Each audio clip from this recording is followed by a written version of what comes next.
माझ्या वेळेला कुठे होते ते फॅशन आणि ते कुठे गेलेले ट्रेंड आणि कुठे धडपडलेले ते मेकअप आर्टिस्ट. जसं लग्न झालं तशा सगळा ट्रेंड चालू झाला. मेकअप आर्टिस्टचा धुमाकूळ चालू झाला. अहो कसलं ते थोबाड. सकाळी मेकअप करून घरातनं पाऊंड्स पावडर लावून निघायचो, ते पाक वरातीपर्यंत थोबाड काळं पडायचं.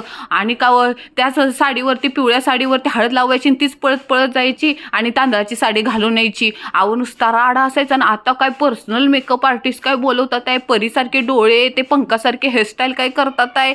मेरे को मिलॉर्ड मिसळ चाहिए. मिसळ नाही र बाबा, मेरे को इन्साफ चाहिए, इन्साफ. आमच्या इच्छा अपेक्षा काय असतात का नाही 90s किडच्या. आता तर बाबा काय ते प्री वेडिंग शूट काय होतोय, हळदी समारंभ काय होतोय. आमच्या वेळेला साखरपुड्याला तोंड बघायचं, ते पण वर तोंड नाही करायचं, माणसांना लागायचं. म्हाताऱ्या बायका असं नको बसू, तसं नको बसू, लिपस्टिक नको लाव, माणसं नावं ठेवतील. हे नको करू, माणसं नावं ठेवतील. अशी पिन कर, डोक्यावर पदर घे, माणसं नावं ठेवतील. मिलॉर्ड मेरे को मिसळ. अरे बाबा